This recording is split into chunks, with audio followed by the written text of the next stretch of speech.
Hey Snax, how's it going? Pretty well. It's a reasonably nice day in South Philly. Pretty hot and humid though. Awesome. So uh, I am so excited to talk to you about Pizza Dao and everything that you have done over the last couple of months, right? Like, did this just emerge like a few months ago, and you've done kind of all of these amazing things? I think the most impressive thing is the community that you've built out. I've heard like amazing things about your Discord, and yeah, if you could just maybe take me back in the timeline and give us a bit of background. Yeah, so we started February 18th. So it's been Wow, just over 4 months. It feels like incredible. it's been years. And yeah, I guess we grew out of Clubhouse. Um, and so because we had a community that had already been built around NFTs on Clubhouse. And Hmm. And I had, a community, and many of the other members of Pizza Dao had a community that in the crypto space, in the art space, that everyone had been. We've all been developing various communities our whole lives, right? And then Right. when an opportunity comes to call in the cavalry, I mean, that's what everybody kind of did. So I brought people from the CryptoPunks Discord, and other people brought their friends from work, their friends who they Yeah. knew from art, their friends who they knew from crypto voxels. So you name it, everybody called on their own communities, and suddenly Pizza Hmm. DAO grew from nothing into something very large. Wow. So was it just like a couple of clubhouse rooms, and then all of a sudden it felt like it became something, or was it kind of really intentional with the idea? So the idea of Pizza DAO, I guess I had this idea in maybe January even, or and where I was just thinking, let's build a decentralized autonomous organization that serves pizza. And I would tell people, I had this line that I would say, people thought I was crazy. I would say it on Clubhouse all the time. I would say, we're building Pizza Dao. It's the world's largest community of pizzaioli ever. We're going to digitize all of their pizza knowledge, and we're going to create an open source franchise called Open Pizza, in our pursuit of the fact that pizza should be free. And so I would say this all the time, and I sometimes I got kicked. I said it, a lot on Clubhouse, and I got kicked off stage once or twice, from people who thought I was just kidding. But then on February 18th, um, I start this room on Clubhouse called the Room About Nothing. And it's sort of a joke because so many people on Clubhouse are eager to sell you something, or sell you their self, or whatever the case may be. And this was, Hmm. I had been on Clubhouse for, I guess, a month or two at that point. And so I was getting a lot of people, we were having a little bit of Clubhouse fatigue.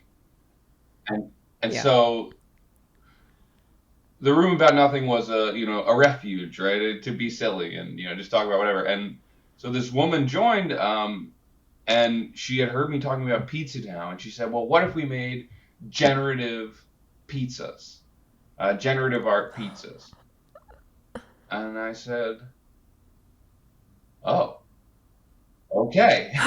and and then there were a bunch of other people joined the room, and then it kind of picked up steam just that day. And then we started the Room About Pizza that same day, and like 100 people joined that room. And then we started, um, blockchain plus pizza equals free pizza. and and then we started a Discord. And so this was all in on February 18th, in one day, in like the space of 3 or 4 hours. We suddenly had a Discord with Wow. 300 to 500 people, uh, just Oh like my that, goodness. and a website, because So I had a pizzaDAO website, and it's still the same. It's actually a Google slide. And our original Rare Pizzas website, and Rare Pizzas was the name of this generative NFT that we came up with, Mm-hmm. was a slideshow, a Google slide, and Oh my and goodness. just had links to Google Docs and links to our Discord and links to our Twitter. And we didn't even update that for. We made it look a little nicer on the slideshow, but our website was a slideshow for the first month of the project, I would say. Um, Wow. Wow, that's really incredible just how quickly you picked up steam. I mean, comparing that process to any experience, particularly in the corporate world of just like trying to coordinate people, even just a community, and get them together and excited about something, that's really awesome. And so the generative art idea, so in terms of funding pizza on a global pizza day. Do you maybe just want to give like a little background on kind of why that day and how that all came about? right. So Bitcoin Pizza Day is, a Mm-hmm. famous holiday in the crypto space because in 2010, this guy Laszlo Hanyecz, um, he made a post on the Bitcoin Talk forum, and he said, "I would like to pay 10,000 Bitcoin to someone. I would like two large pizzas." And a lot of people said, "Are you crazy? No one wants your Bitcoin, and no one's going to send you pizza." And so it took him, I think a day or two maybe from the original post, and then a guy said, "Yes, I'm gonna do this." He sent the Bitcoin, and the guy actually called up a pizza place and paid for the pizza with his credit card and got them delivered to Laszlo. And so this is widely considered the first Bitcoin transaction ever. So now it's a holiday, and especially because, well, today Bitcoin's what, around 34,000. So that was two pizzas for $340 million in retrospect. Yeah. And Laszlo says Yeah. he says no Okay. regrets whenever he gets interviewed, which is seldom. He's a very hard man to find. We tried to find it. We Yeah. want to give him a pizza NFT, actually two, and we also Slice actually offered to give him free pizza for life. Oh my Yeah. goodness. So if and Wow, when, that's really awesome. It is such a service. I mean, just the narrative that has built up around Laszlo, and so many things that happen in the Bitcoin community, right? There are these events that happen, and you couldn't kind of script them better for a movie. And it just mobilizes so many people, and I think that's really awesome. So the idea was to fund pizza also globally also, and I just want to touch on that because that we are literally sitting at opposite ends of the earth right now, and it's not often that things really go global, especially with the intention at the start. So can you maybe just talk about why that was important? yeah. So, well, the idea of Pizza Dao in the first place was to build the world's largest community of Mm-hmm. pizzaioli, and so it was right there from the start, the world's largest. And if we're building the world's largest community, then it has to. I mean, it's global by definition, and it was so Mm-hmm. important that it be global, and especially with pizza because pizza is. I would always say pizza is the best food in the known universe, Mm-hmm. and that means everyone on planet Earth, pretty much, right, is aware of Yeah. pizza and very likely has a pizzeria close enough that they could get some pizza. And crypto is making the world small, so it just seemed like an obvious next step to Mm-hmm. do that with pizza. Um, and I think, and the crypto community is global. Yeah. The devs are from all over, the users are from all over. And I'll tell you, we learned this trying to send money all over the world. It is the easiest way to send money all over the world. Yeah. Like, if someone has a crypto wallet in any country on planet Earth, you can send them cryptocurrency. You can. And the same is not Mm-hmm. true about PayPal, about wire transactions, about Mhm. Western Union. It is just not. They differ between countries, between. Um, I mean, you have to pick a different method of transfer for each country that you want to get money to, and it was exhausting. Let Yeah. me tell you. When we Yeah. finally actually sent money all over the world to fund this pizza party, and we didn't want to make pizzerias accept cryptocurrency if they weren't ready. Um, so it just made sense. And I think also Clubhouse is a global community. Hmm. I call it, the 24/7 conference call for the internet, for planet Earth. Yeah. Yeah, yeah. That's really awesome. And I can imagine that even that experience of like transferring sending money to pizzerias kind of the old way, and then um, maybe by proof of pizza to a crypto wallet the new way. And maybe you can just like walk us through proof of pizza, because I love like this kind of consensus mechanism for Pizza Dao. Yeah, so all through our kind of run up to Pizza Day, and then on Pizza Day, we were buying pizza Hmm. for the crypto community, and we did it. We said, buy yourself pizza, take a photo of the pizza and the receipt, tweet it out, and tag us, and then paste a link to that tweet into our Google form. We use Google Docs for so many things. Paste that link into our Google form with your Ethereum address, and we will send you, that the amount you paid for pizza. We will pay for your pizza. And the joke, also, especially in March, when a lot of people hadn't necessarily onboarded to, the Ethereum network, was that this was the best way to get Ethereum.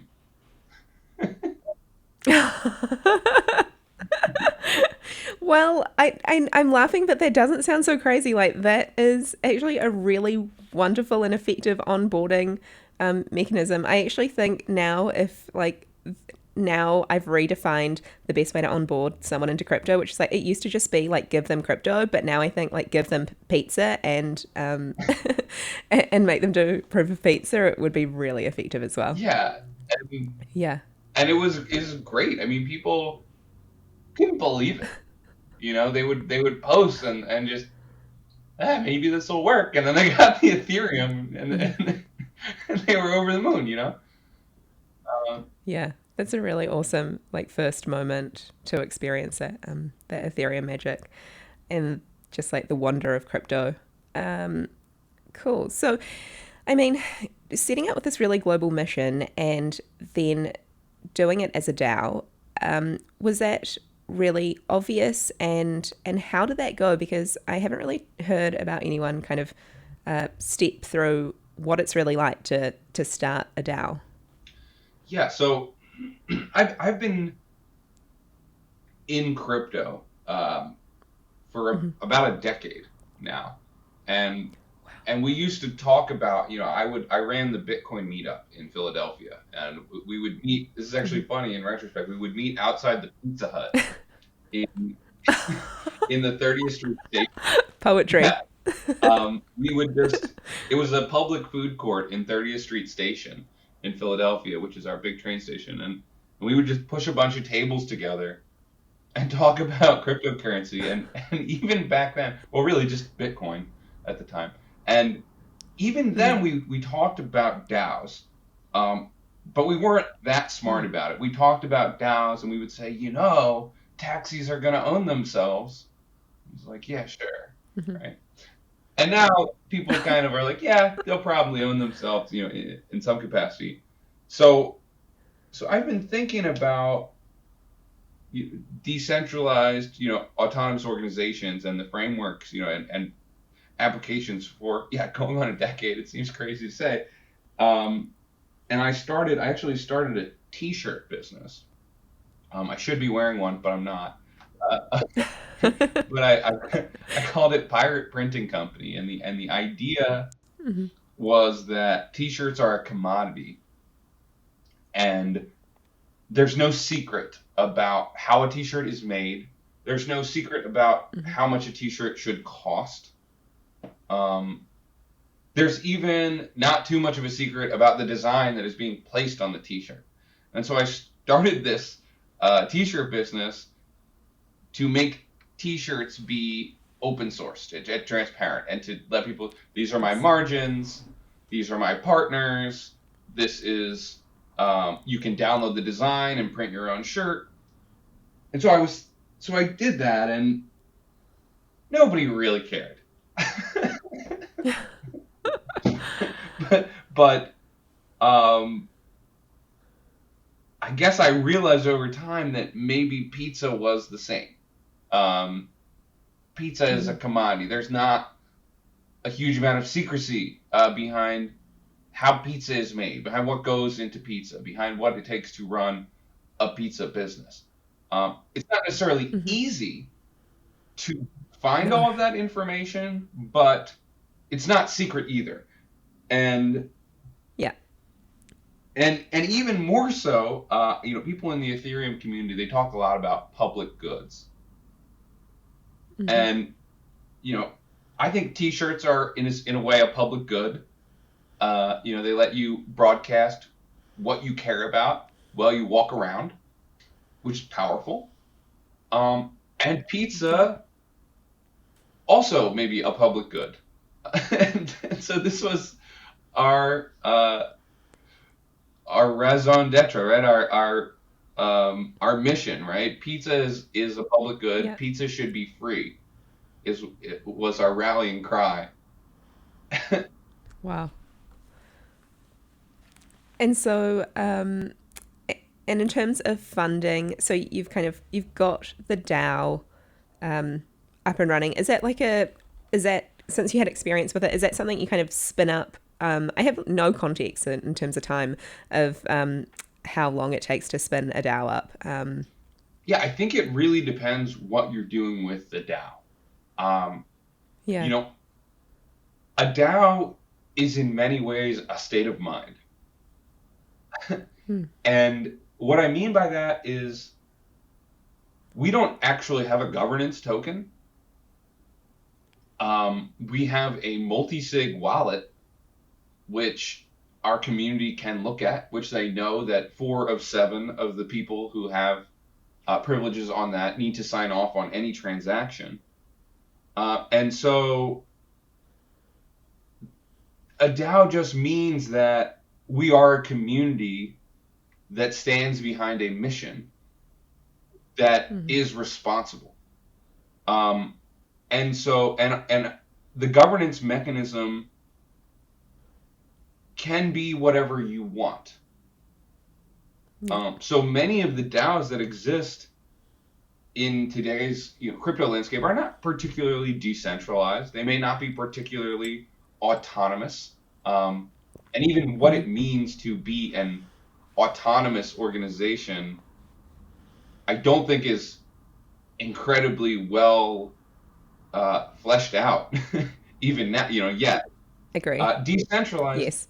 yeah, I think that people sort of get what that means. But even so, I would not say that most DAOs are decentralized or autonomous, and they are organizations. Um, and there are lots of ways in which we are neither decentralized or autonomous, but um, we strive to be decentralized and autonomous. And so that's what I mean when I say it's a state of mind. Um, Hmm.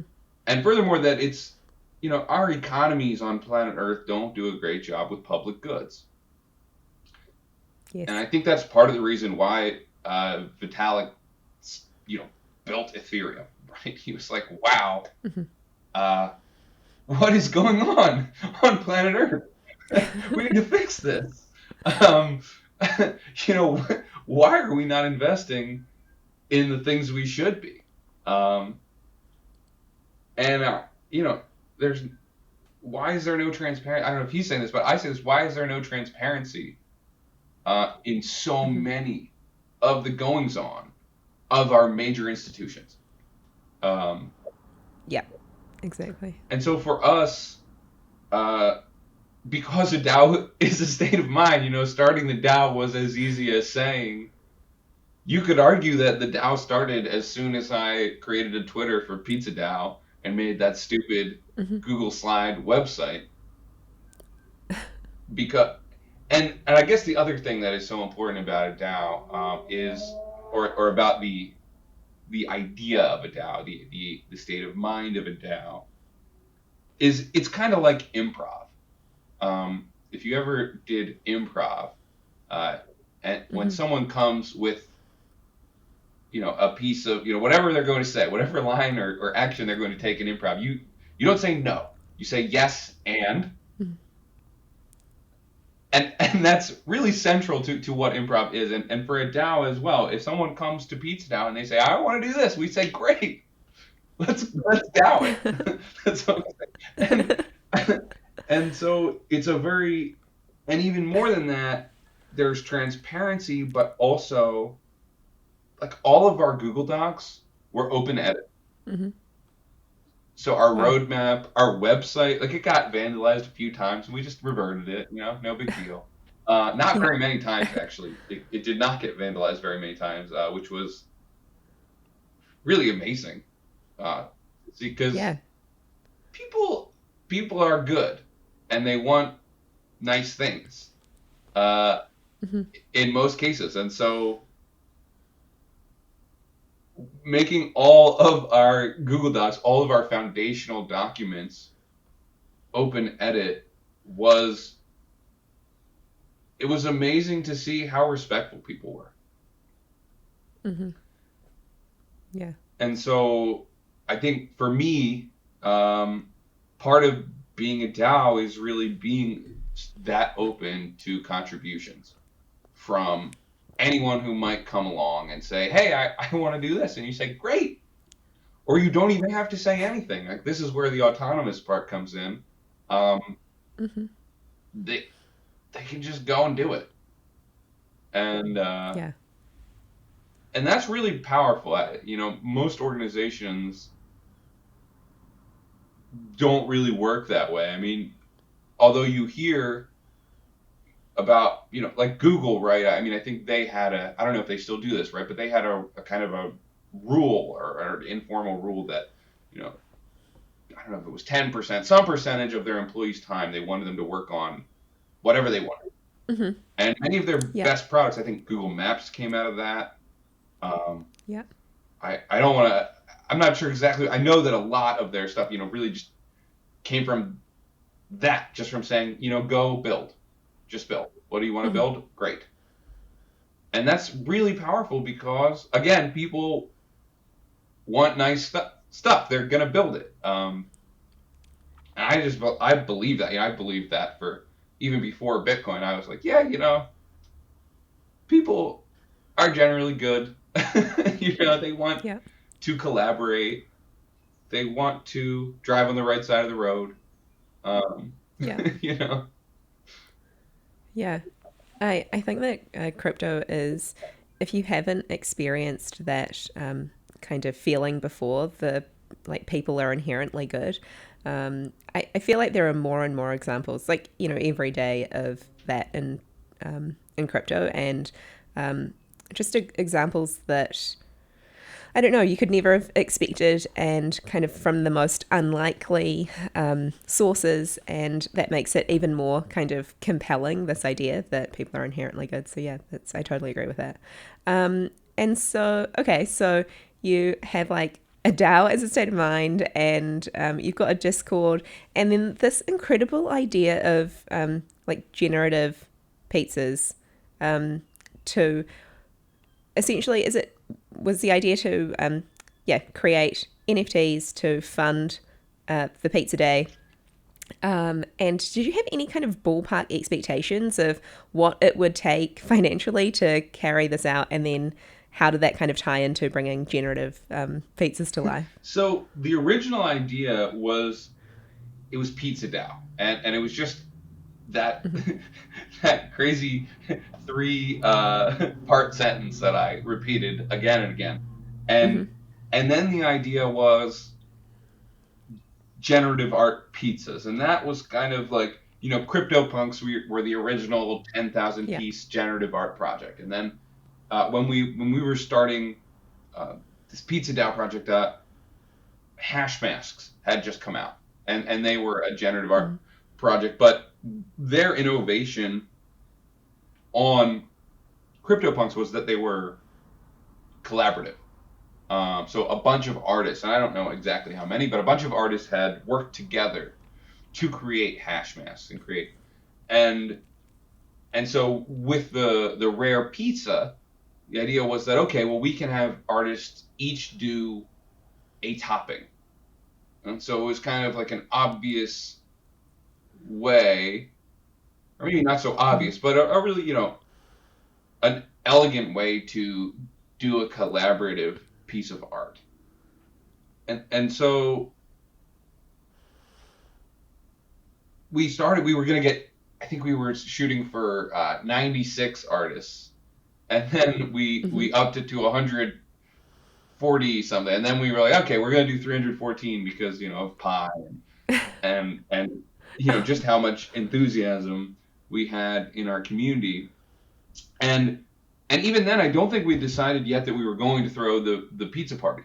Um, so there was Pizza Dao, and then there was Rare Pizzas, Right. and then I think in the actually, you know what? I think it was the same day. So on February 18th, there was Pizza Dao already. Well, there was from January Pizza Dao, and then February 18th, Rare Pizzas, and then someone, said, "Oh, we have to throw a global pizza party with these funds." And it's like, well, yeah, obviously. So it's February now, and Bitcoin Pizza Day is on May 22nd. That gives us maybe just enough time to do this. And I think that combined three-part pitch is what Yeah. lit off the pizza rocket, so to speak, because everyone who's involved in the project, they may have their own part of that really resonates, whether it's throwing a global Mm-hmm. pizza party or building a global pizza organization or just making some fun art. And Mm-hmm. wherever they stand on that continuum, like, we have a place for them. And Yeah. it also, made it so that we could really attract a diverse group of individuals with a diverse set of skills, which we used.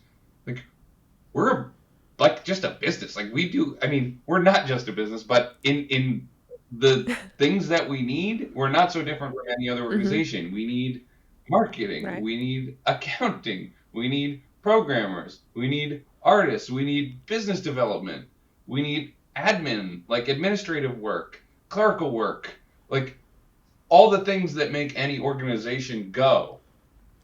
We were no different. We needed those, and so the broadness of our pitch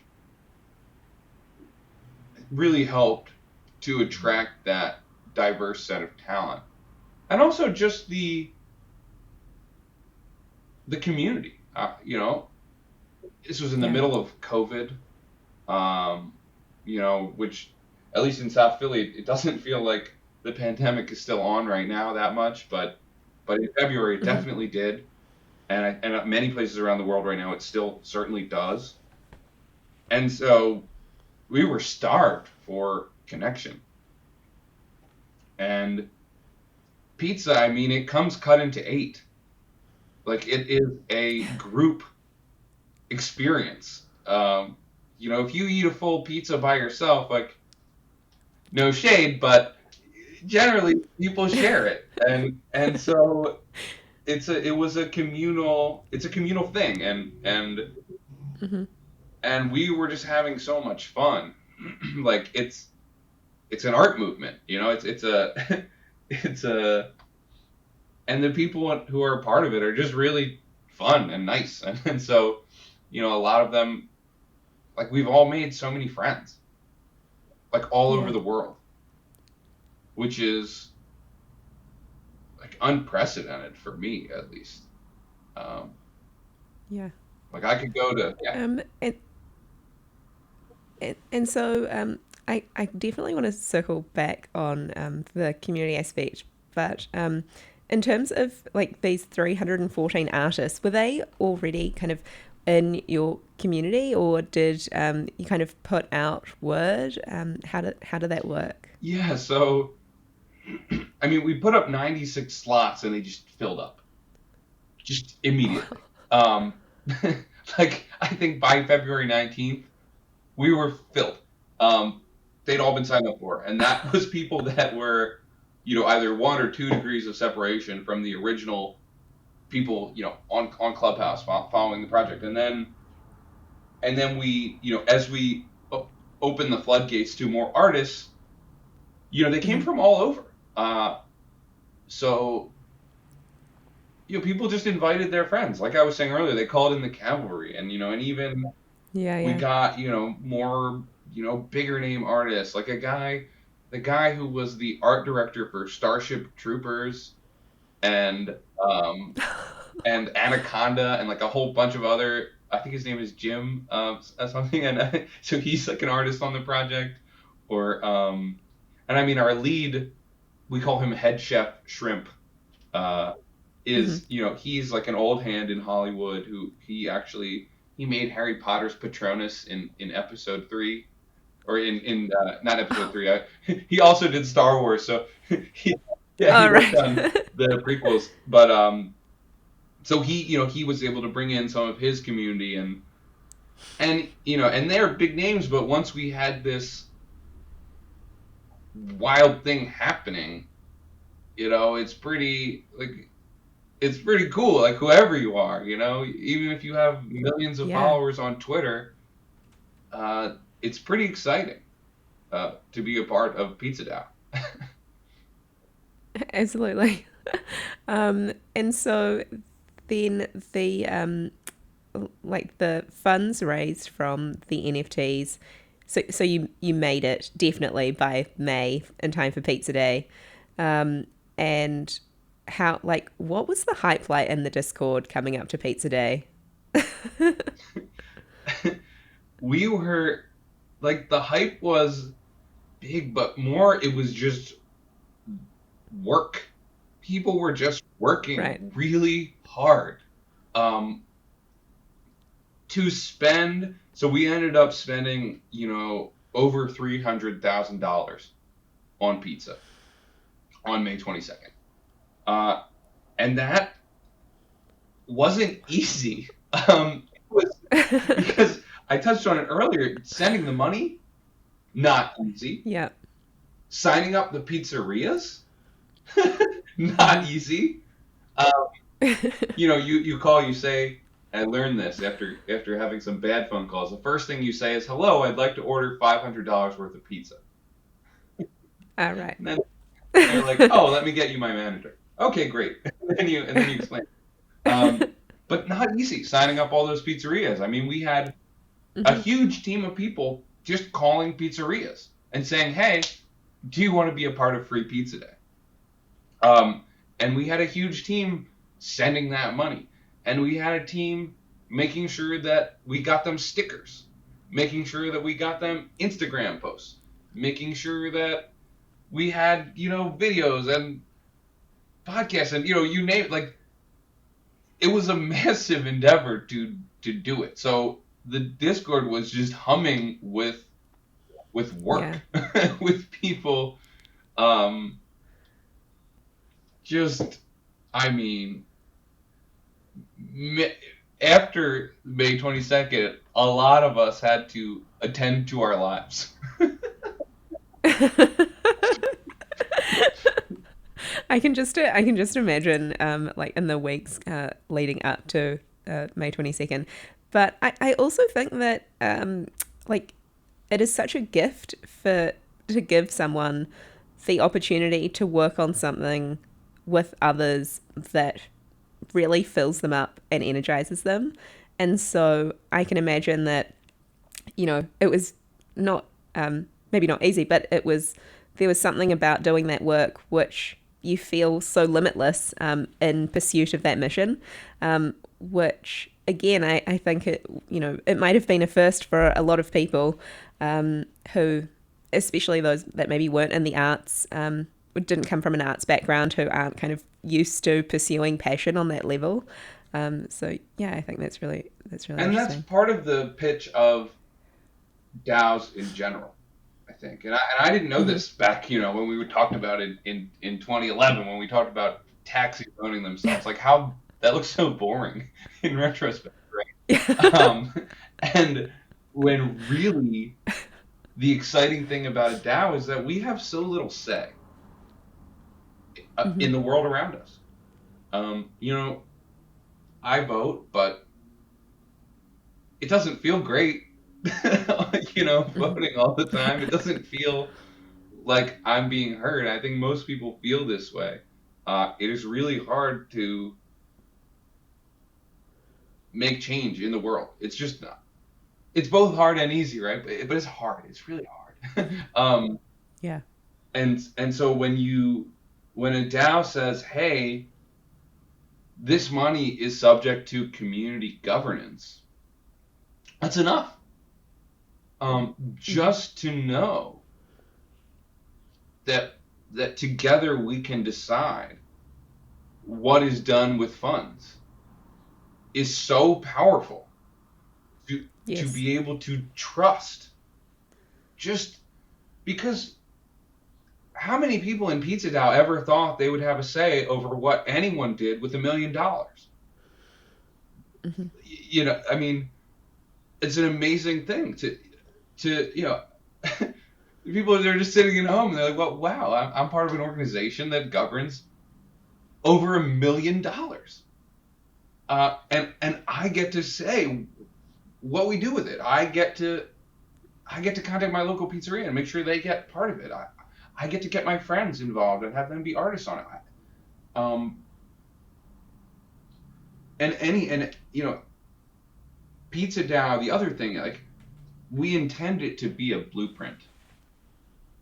Hmm. Um, you can make blank Dao for anything,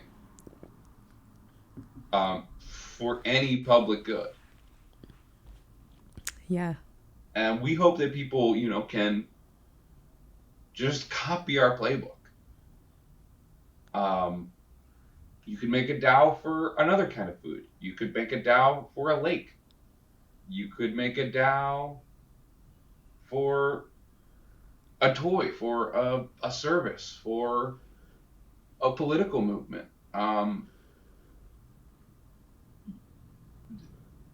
I have no idea what you can make a DAO. There are so many things you could do. I don't Hmm. know. I'm excited to Yeah. see. And it's about trust and transparency, because Hmm. I like to say, it's hard to pay someone to do a good job. Because I do know. I totally understand where you're coming from with that. I talk about it all the time as an owner mindset. So yes, an owner, like particularly at a pizzeria, right? Like how many anchovies the owner puts on a pizza might be very, very different to like how many an employee does, because an owner might be more cognizant of the lifetime value of that customer coming back every Friday night for the rest of their life. So yeah, I totally get absolutely, and that's it. really funny. So one time we sent we were doing a kind of prank where we sent people pizzas that said "rare" in anchovies, like spelled out. And there was this one guy. So we had a 13-year-old member of our team, Don Mushroom, and he tracked down the guy who owned FreePizza.com, and he Okay. asked him to sell it to us, and the guy asked for $500,000, and we thought that was ludicrous.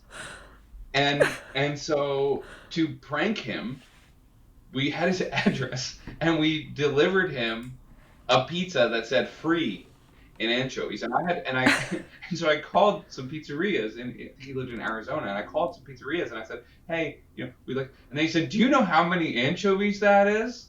We're gonna have to charge you for double or triple toppings, sir." And I said, "That's fine, that's fine." Um,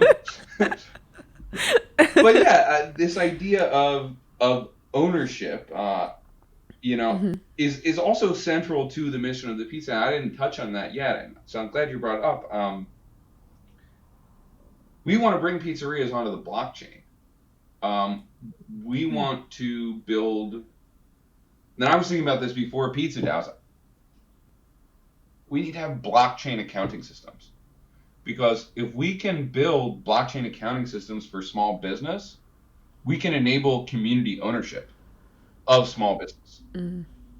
And so, at least in my neighborhood, businesses close all the time that the neighborhood loves, Yes. that Hmm. are really valuable to the community. And that's again because our economies don't do a great job at protecting public goods. But if you let a community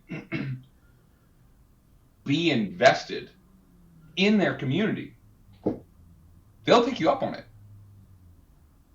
Hmm. So building these blockchain systems is part of our roadmap going forward.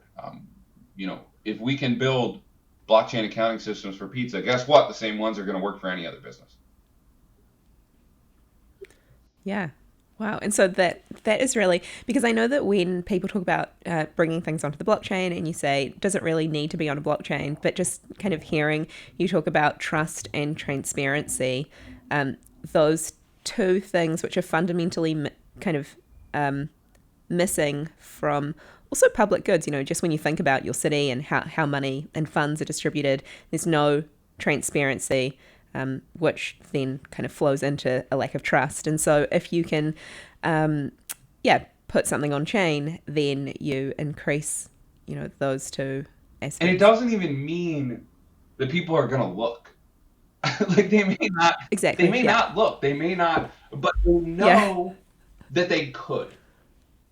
They Yeah. know that someone, hopefully someone is auditing, but they know that someone Hmm. could audit.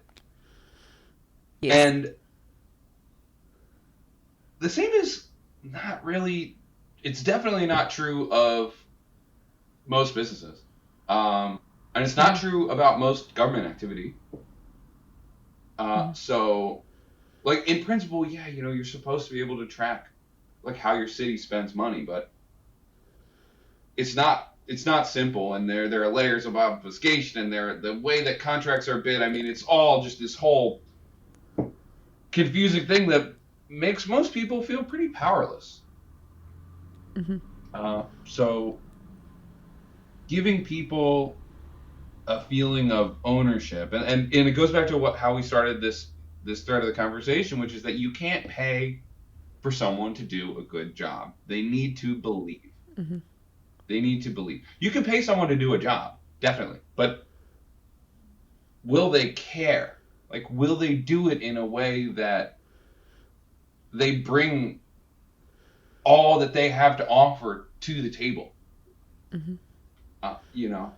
And that's really important because when you unlock someone's belief, someone's goodwill, someone's care, uh, that is just incredibly powerful. Yeah. Absolutely. I'm just imagining kind of all the conversations that would have happened with community members and that kind of 1 to 2 degree of separation, interaction, and all of those things would have just been so obvious. Kind of that belief and that care. Um, yeah, awesome. So, this idea of a did you say franchise? Franchise.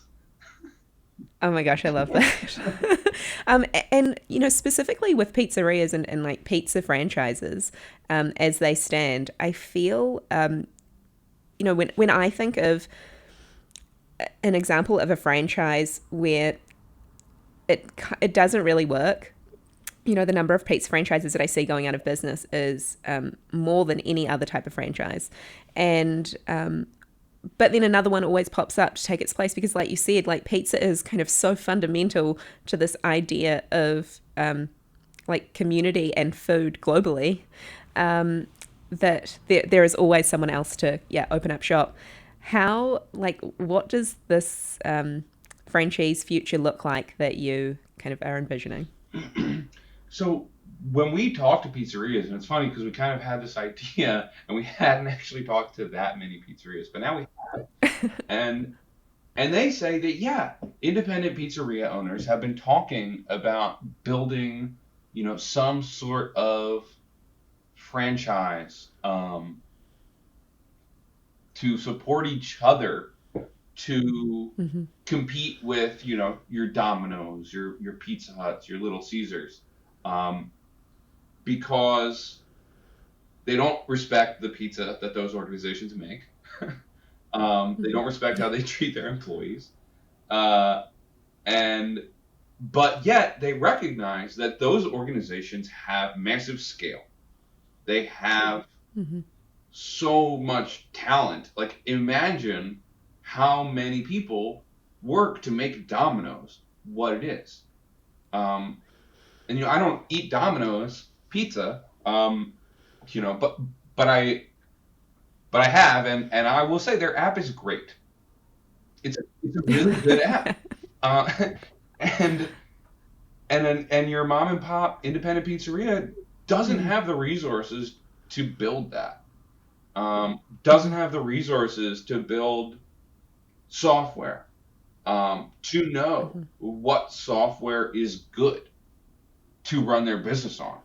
Um, so when we talk about building an independent global franchise called Open Pizza, the idea is that all of these independent pizzerias can collaborate to build this technology for themselves. And because we're a DAO, we can make that technology open source, which means that not only pizza will benefit, um, like our loose roadmap is that Mm-hmm. you know first we build this community of pizzerias, and we're on the way. I mean, giving pizzerias $625 and telling them to give away $500 worth of pizza and tip their staff $125 goes, some in some cases a long way, in some cases a little, but it goes some way in earning trust. Mm-hmm. Um, and so we have pizzerias in 60 plus countries, all over the world, and in the bigger countries, like many pizzerias, like I think Yeah. we're in every state in the United States, and so we can work with them, and so our loose roadmap is right. We build this community, then we take on big delivery, and then we take like your Caviar, your Grubhub, because they take 30%, Yeah. which is, Yeah. I mean, it's terrible. And then we take on big payments, Mm-hmm. and like credit cards. What we're so happy. Oh my gosh, 3% cash back, great. But but really, we're foot soldiers in the war of credit cards on small business, right? Because like, where's Mm-hmm. that 3% coming from? Well, it's not coming out of the credit card's pocket. It's actually coming out of the small business. Um, Yeah. so we can take on big payments, and then we can take on big software, and then Mm-hmm. maybe we can take on big cheese. We hear mozzarella production is incredibly centralized. 85% Wow. of mozzarella is produced by a single entity. Um, yeah, crazy. You know, and and big banking, right? Um, Yes. you know, our financial systems on planet Earth don't work very well. I mean, we say there's no pizza scarcity problem. There's a pizza distribution problem, and we can. So the kind of like long term vision here is DeFi could literally fund pizzerias. Like people are pumping GameStop and they're pumping Yeah. AMC, and the message is clear. The message is we like video games, we like movies, and we hate hedge funds. And I agree. It's not. It's a pretty easy pitch, right? But when Totally. you invest in GameStop and AMC, it's not like you're directly funding Mm-hmm. video games or movies. You're funding the kind of idea of that. And Hmm. but when people are starting to question our financial realities, maybe if you give them the opportunity to pump pizza, they're going to take it if Yeah. it's credible. Absolutely. Just when you were talking about or kind of like the potential, the roadmap, and all of these big industries and businesses, services that just like literally, that like you said, the mom and pop pizzeria on the corner have to use all of this infrastructure. I always am so conscious every time I walk out of like a pizzeria or a bakery with like a $7 croissant or a $28 pizza. All I do is like I just do the taxes in my head, and so I think, okay, so like sales tax minus ingredients, minus rent. I know he's not paying like his daughter and his cousin to work in the store with him. And when you just start crunching those numbers, I try to. It's funny because I try to pay with FPOS because I'm conscious of the credit card fees and things like that, and it really just adds up. And I'm never not going to think of pizza as a public good ever again because so many of these community businesses, like you said, that could all use this kind of open pizza franchise model. Um, Literally the same and software. so, yeah, yeah. Um, I think that that's what's so interesting about even the big competitors in any one kind of food space. So like with pizza, with the big companies, how their goal is to kind of put everyone on teams uh, and be batting against each other. Whereas like the goal of pizzaDAO, is to put everyone on the same team.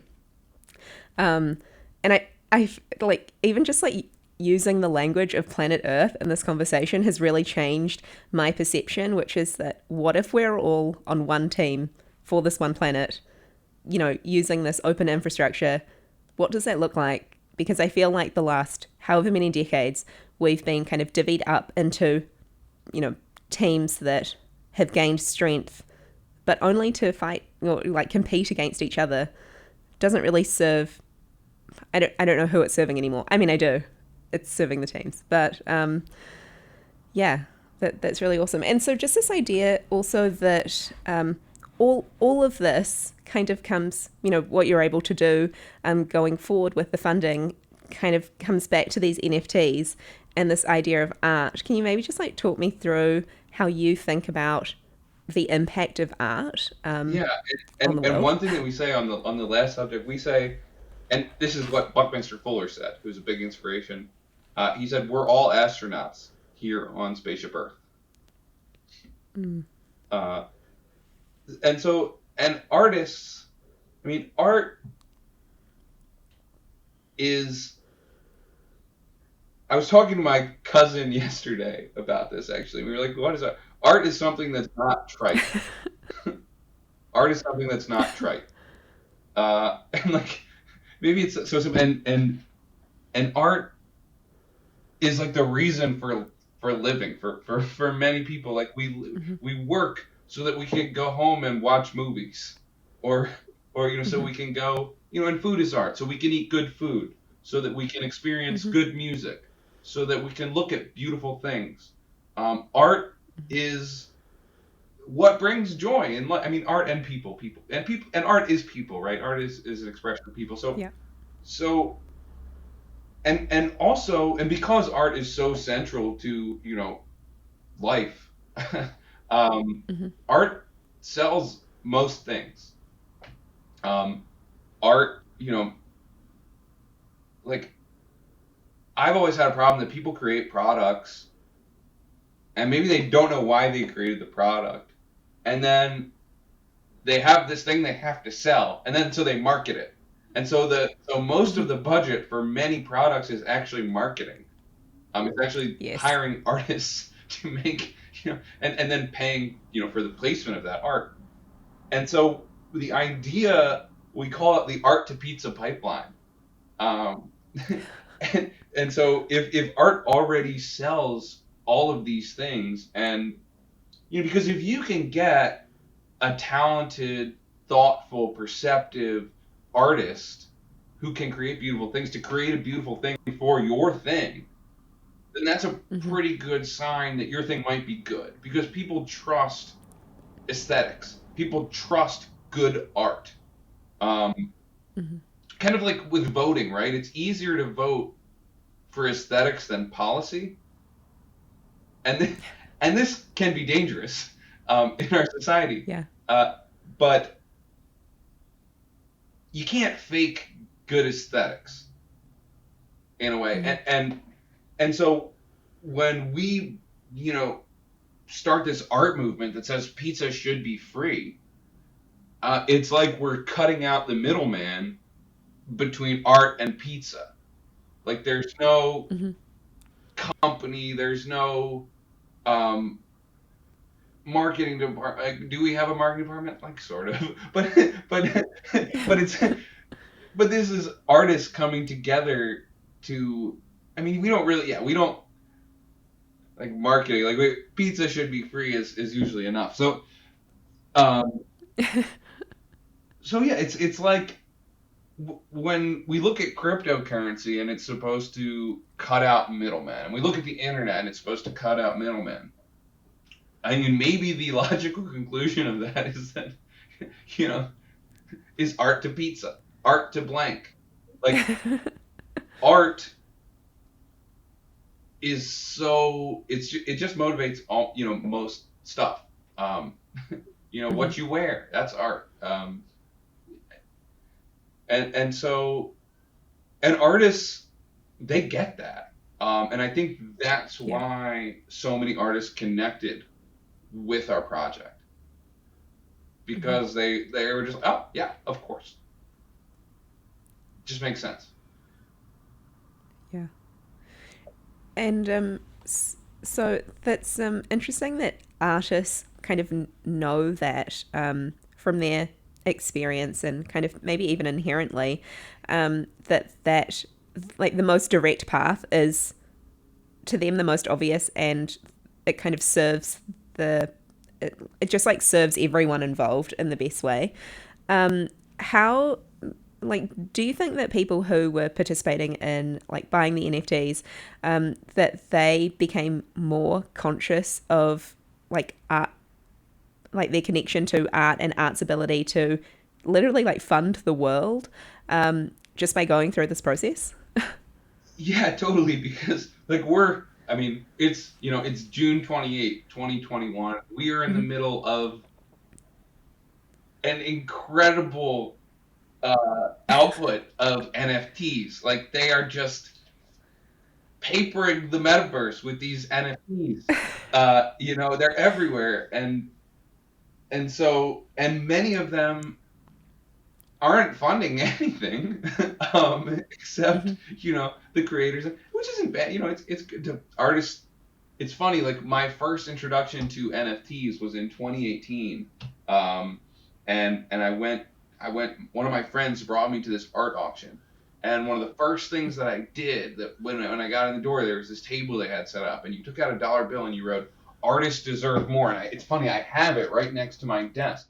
You wrote "Artists deserve more" on a dollar bill, um, and they promised to render an NFT, you know, of this and send it to. I don't know if I ever got the NFT, but I still have the dollar. Oh So my gosh. um, so but the idea that that you can use an NFT, you know, to channel art to support a cause isn't Mm-hmm. unique to us. I don't, but we definitely made some noise about it, and I think a lot of projects took some inspiration from that then, and hopefully will take some inspiration from that going forward. And the other really cool thing about NFTs and DAOs and tokens in general is that Mm-hmm. you can get your money out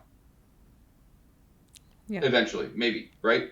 If you invest in a good thing, like many of our early buyers, of our pizza box, you know, reservation for the NFT, Mm-hmm. some of them who wanted, you know, to get money out, um, sold. I mean, a guy came along, a guy from Spain came along and spent like, I don't know, just so much. He bought like $150,000 worth of pizza boxes, and just Okay. everyone who had one on sale suddenly had Ethereum instead of their pizza box. And Wow. and so not only so there's this amazing thing where you can be rewarded for investing in something you care about by Hmm. people further down the line who recognize that what you paid for was valuable, was valid. And um, it's kind of like, when a company goes public and their stock goes up 100% on the first Hmm. day of trading, I would always say, like, what is going on? Why did they leave all that money on the table? Like, this company had to know that they could have just IPO'd at a higher price and gotten all of that money. But really, what they're doing is cutting in the investment banks that Hmm. made it possible for them to do the IPO. And, Hmm. I may not be the hugest fan of investment banks, but letting the general public have that same sort of structure with an NFT or a token offering where they can put money in early and then be rewarded Hmm. later uh, is really powerful. Yeah, that's an incredible way to um, like visualize what the crypto equivalent looks like and how it's the same but different, like so different fundamentally, but maybe in terms of like the mechanism there are similarities, and that's kind of a win-win, right? That Yeah, that's really incredible. So wow, I learned so much today, Snax. I want to thank you so much because this has completely changed my perspective on so many parts of life. I think as well as crypto, and I really appreciate what Pizza Dao is doing in terms of blending. I know you guys are obviously like big in the metaverse as well with like pizzerias and crypto voxels and all And that the sort of stuff. sandbox, too, I But I think think. it Oh, and I think that in real life component, like even though it was really tough, logistically working with pizzerias, around the globe, which is incredible. I think that it really resonates with me in a way that I haven't seen like really anything else in the crypto space do that, and it really makes it real, that idea of kind of public goods and communities, and what the potential is here. So thank you so much. I wish you guys all the best. I can't wait to see how this unfolds, and yeah. Yeah, we are so excited. Just so many things to build.